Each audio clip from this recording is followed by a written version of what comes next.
What is up, you guys? I'm here with Amber Abwe, aka Swolisi. Thank you for filming.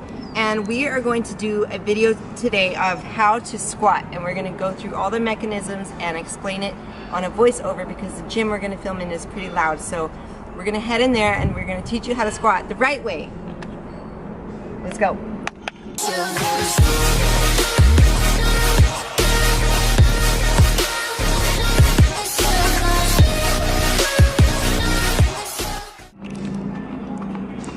Okay, first thing is first, you want to make sure that you have the right equipment to do proper squats with. I like to use these squatting shoes. Not everybody needs squatting shoes, but they're beneficial when you don't have very good mobility or if your joints are very tight.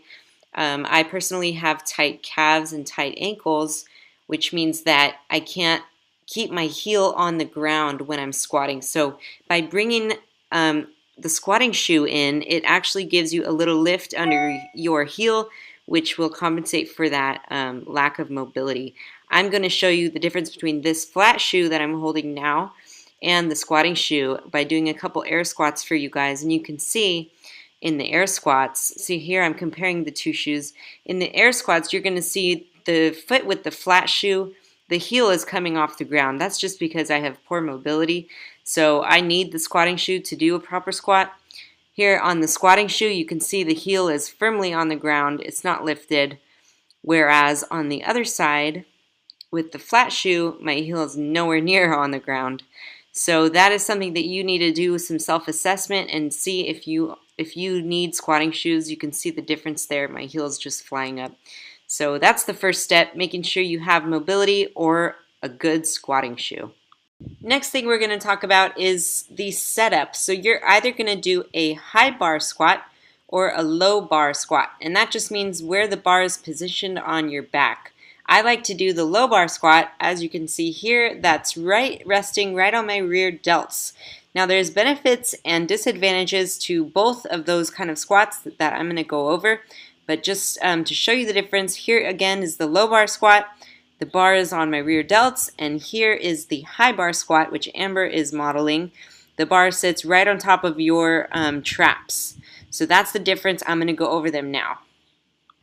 So with low bar squatting, since the bar is pretty far down your back, it's on your rear delts instead of on top of your traps. This just forces your upper body just to lean forward more during the squat than it would with the high bar squat.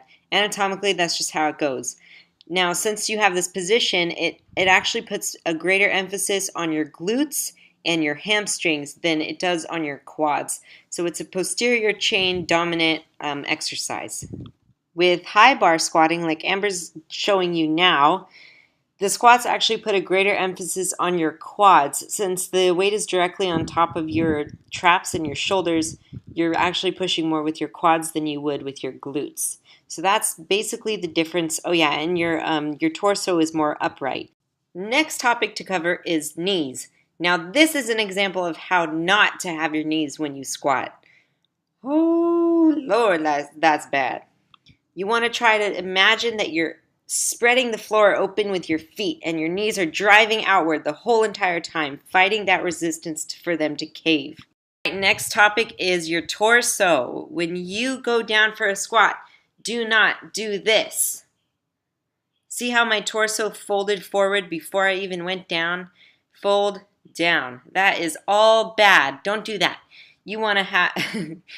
Amber likes to call this the stripper booty squat because she says that people do it on Instagram so that their butts look bigger and you are just arching your back, arching your lower back and popping that butt. That does not get you glutes, ladies. It does not work. This is how you should squat. Now watch how her back does not arch like crazy. Her butt's not popping out of place. She just braces and squats and her spine is very stable. That is a good squat and that is what will get your glutes, not the other way. Bracing for your squat is so important. Don't suck up your air and keep your air up in your lungs. You want to fill your gut with air. Become just feel solid, like you're going to get punched in the stomach. Brace, hold it in, and then squat. I think Amber did a better job of explaining this via motions. Don't keep the air up in your chest. You want to keep the air in your belly, lock it in. You want to use that air to brace yourself. When you are squatting, you want to visualize yourself spreading the ground open with your feet outward. When you spread your feet open, you're going to want to squeeze your glutes as hard as you can, like squeeze those suckers. Naturally, with the human body, this is just one movement. Squeeze the glutes, spread your feet open. Spread the floor open with your feet. Contract your quads as hard as you can and contract those glutes.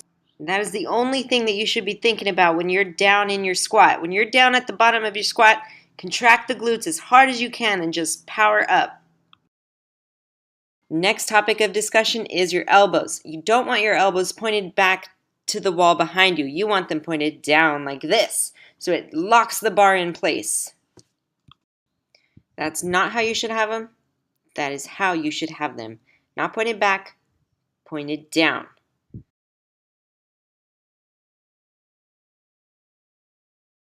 That's all I got for you guys today. I hope you got some great squatting tips and that you're just going to murder your squats from now on.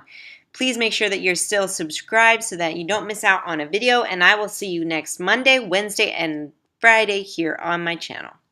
Wait, redo. Just keep going. Okay, now go. What is up, you guys? I am... Yes, you know. Ready, and... Fingers down my side. Girl, you look mighty fine. Won't you rub your fingers